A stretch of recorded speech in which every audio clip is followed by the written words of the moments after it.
Welcome back again to Apache Kafka series. In the previous video, we have looked into Kafka ecosystem, what is Kafka, and the Kafka schemas. Now we will continue with Kafka topic. What is Kafka topic, or what is topic in Kafka? You can think of a topic in Kafka like a folder or directory in your file system or in your computer. In this folder, you also have like files that you stored in that folder. The folder is called the topic, and the files inside that topic are called commit logs in Kafka perspective. Or you can just think of them like normal files or like log files that your application or something is writing. But in Kafka situation, it is Kafka that is writing information or messages to those files. If you are coming from database background, you can also think of Kafka topic like a table.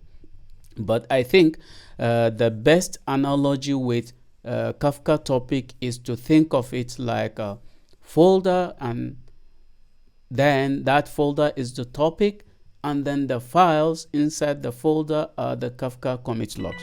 So even though we said, okay, the folder is the topic, the files are the commit logs, individual commit log in that folder is called a partition.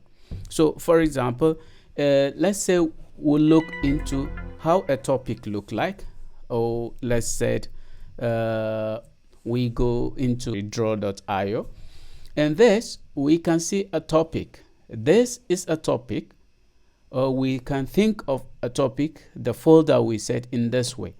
In this folder we have files, and then these files, or the producer that we said, the client, producer, or subscriber who subscribe to Kafka Broker in order to send message or to produce message, will be writing the message or will be sending the message to Kafka, and Kafka will be writing the message into the file.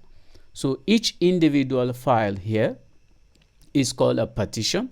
So we have partition 0, we have partition 1, we have partition 2 here.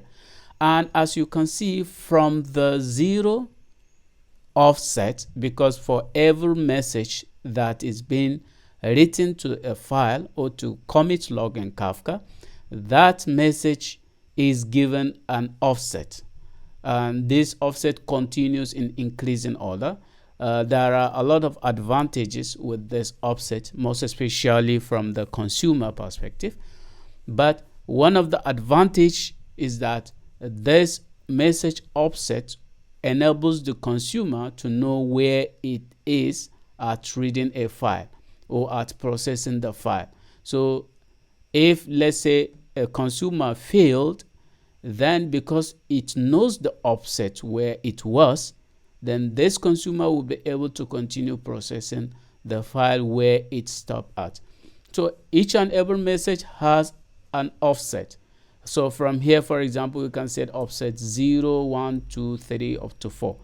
So for each partition, and in the previous video, if you could remember, we said, okay, a message can have a key. And one of the uses of that key of a message, when you send a message with a specific key to Kafka, Kafka generates a hash from the key, and then write the message to a partition. And if that message is written to a partition, let's say you send a message with a key and that message is written to partition 2, then any message that will come with that key, then that message will be written to partition 2. So as far as the messages come with a unique key, then those keys will be used to write the message to a specific partition. So this is topic in Kafka, and the partitions or the files in the topic are called the partitions. So next, let's go into also some specific of the topic. You have producers who write to topics. You have consumers that read from the topic. Consumers can start at any level in the partition. So if a consumer is reading a message from topic 0 or from partition 0, then that consumer can decide to read from the first offset, or it can start from anywhere as far as the consumers need to. So here, one of the advantage of the offset is that consumer also can start at anywhere it needs. And then next we'll look into like Kafka clients. Like, what are the clients that uses Kafka? When I say client here, I don't mean like from the user clients. The Kafka application clients, the applications that send message to Kafka Broker and then read the message also from Kafka Broker. So we have the producers. These producers are normal APIs or the client you wrote that subscribe to Kafka Broker and then produce message with the given schema that we have talked about in the previous video. So in here, you subscribe as a producer, then another client known as consumer will also subscribe with the purpose of consuming messages that are written by the producers.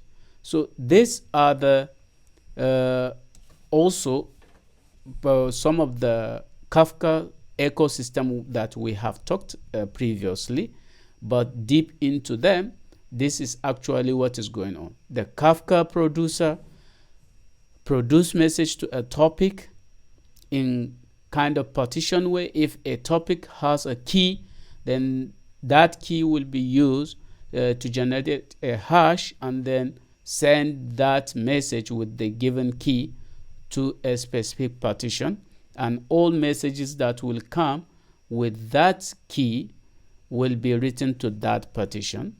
And if a message doesn't have key, then that message will be sent to any topic, as the Kafka is producing like in any partition, that message will be sent to any partition, not topic, because a producer can subscribe to Kafka and produce to a topic, just a single topic. So, but consumer can consume from one or more topics. A consumer can subscribe to topic A, topic B, and consume from those topics. And also a producer, when a producer produces to topic, Kafka writes those messages to partitions. Consumers, if you have only one consumer, maybe that consumer will consume all the messages in no matter how many partitions are in the topic. But if the consumer, or if you have more than one consumer, then these consumers will try to distribute the partitions to all the consumers so that the messages can be processed quickly. So next we are going to also deep dive into Kafka Broker.